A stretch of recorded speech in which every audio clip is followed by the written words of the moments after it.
De retour en studio, magnifique, merci encore. Monsieur Ferdinand Eclou, qui est chef du service prévision météorologique de la Sodexam, est avec nous. Monsieur, bonjour. Bonjour madame. On parle des expertises météorologiques. Oui. Qu'est-ce que ça veut dire?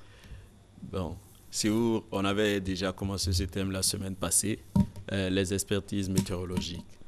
Pour dire que lorsque vous avez besoin d'informations météorologiques sur des phénomènes passés qui ont engendré des destructions peut-être de votre matériel.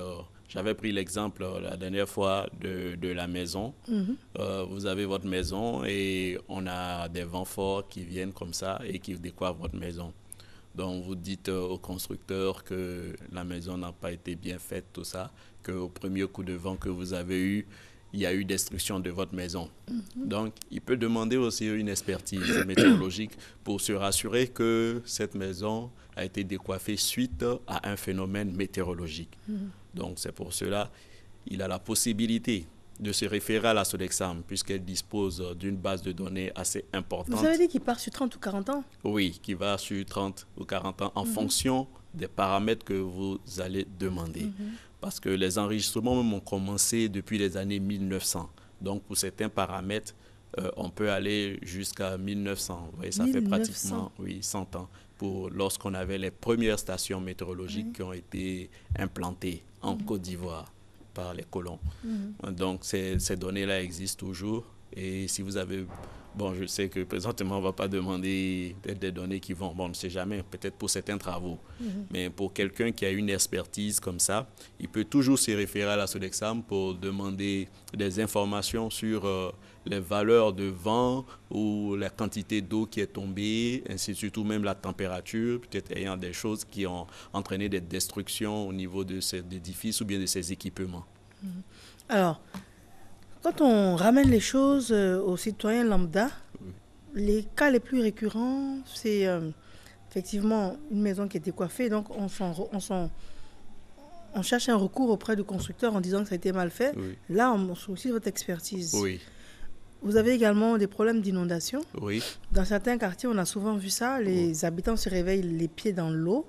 oui, Et souvent, on met en cause les installations aux abords. oui. Des fois aussi, on dit non, que c'est pas normal qu'il y ait... Enfin, c'est pas normal, c'était pas prévu ou bien c'était pas dans la norme des choses qu'il y ait autant de pluie concentrée dans la même période. Et ça, aucune maison n'est parée à lutter contre ces éventualités. Oui. Ça aussi, ça peut se produire. Oui, il peut arriver. Si vous vous rappelez, il y a quelques années, au niveau de Ouagadougou, on avait eu une forte précipitation qui a même entraîné des inondations et autres.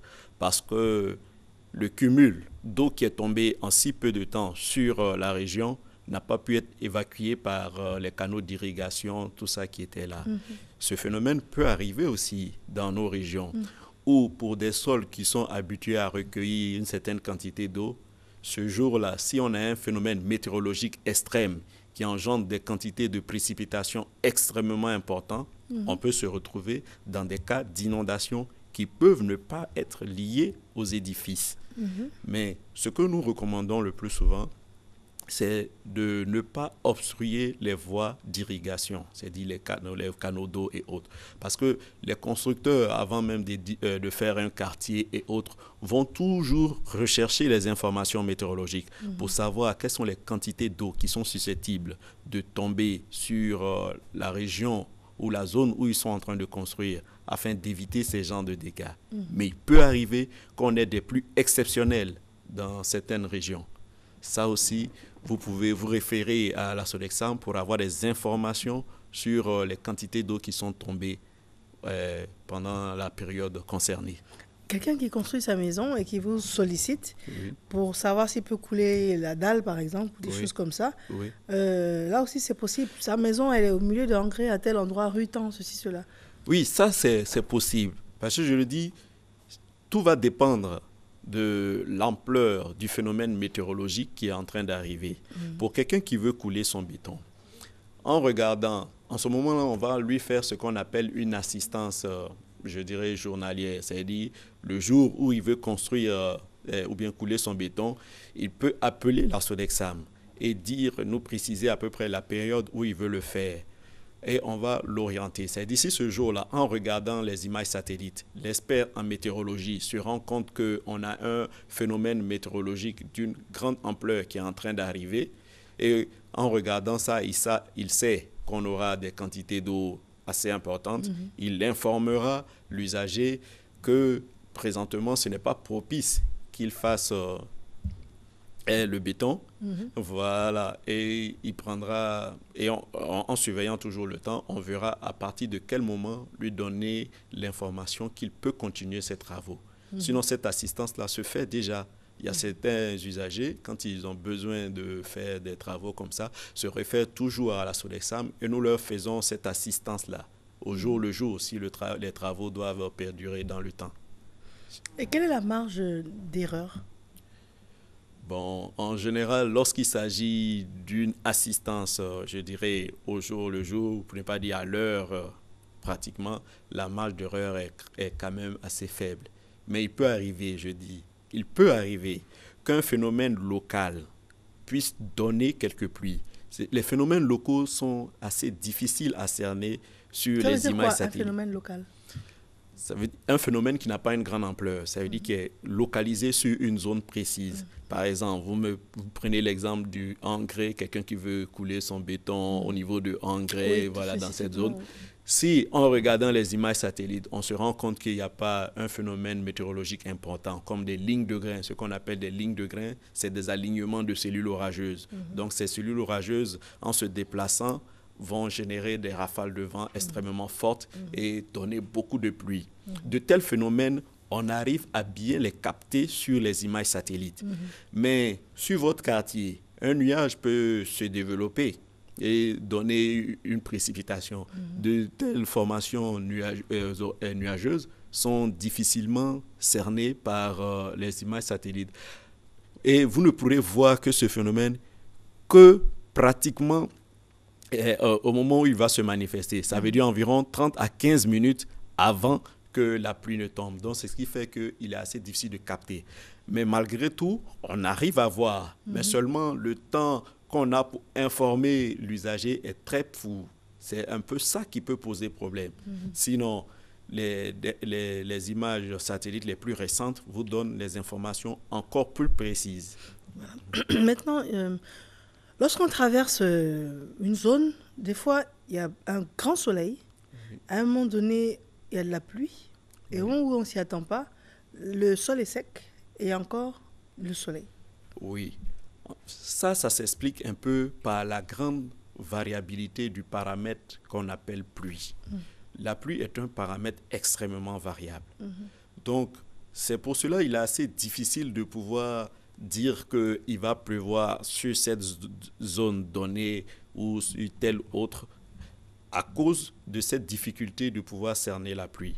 Et je dis toujours qu'on ne peut cerner les pluies en général lorsqu'il s'agit de phénomènes météorologiques de grande ampleur. Si ce n'est pas ça, il est extrêmement compliqué, mais pas impossible, de pouvoir voir qu'il y a une pluie qui arrive ou bien qu'il y a un phénomène météorologique qui arrive. Tout dépend de l'échelle de ce phénomène et surtout du temps que vous avez pour informer, par exemple, les téléspectateurs qu'on a peut-être un phénomène météorologique extrêmement dangereux qui est en train d'arriver sur nous. Voilà. C'est ce compromis-là qu'il faut faire à chaque fois entre l'échelle du phénomène et puis le temps que vous avez pour pouvoir informer les usagers. D'accord. Alors, j'ai une dernière question. Vous avez des organisateurs qui nous écoutent, qui veulent faire venir une méga star des États-Unis à la date du 18 septembre. Est-ce qu'on peut vous appeler et savoir si c'est propice par rapport au palais de la culture, par rapport à la pluie? Oui. On peut toujours nous appeler.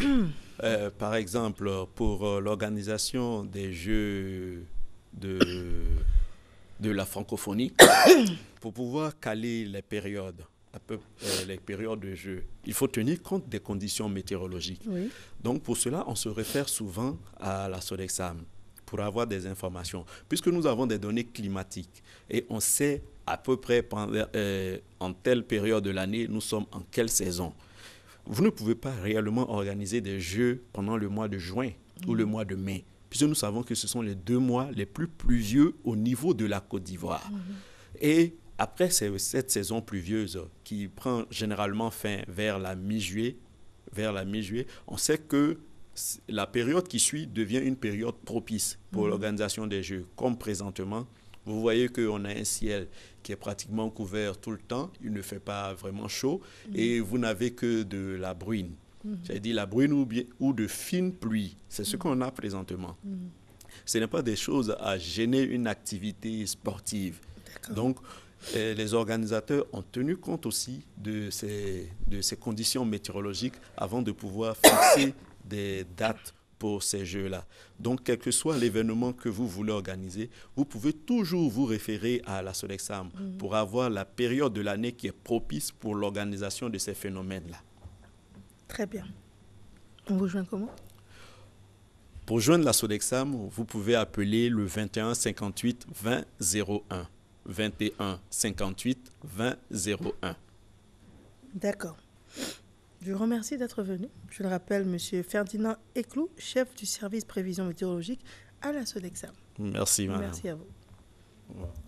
Christelle Akoussa signe la réalisation. Avec grand plaisir, on se retrouve dès demain dans le cadre de cette matinale. Et d'ici là, vous prenez soin de vous et des autres. Et puis, un petit coucou, un joyeux anniversaire à Kanga Afoué Alban Marthe. C'est de la part de Doumbia, qui est assistant à la réalisation, ainsi que Brice également, Brice Apia. À demain.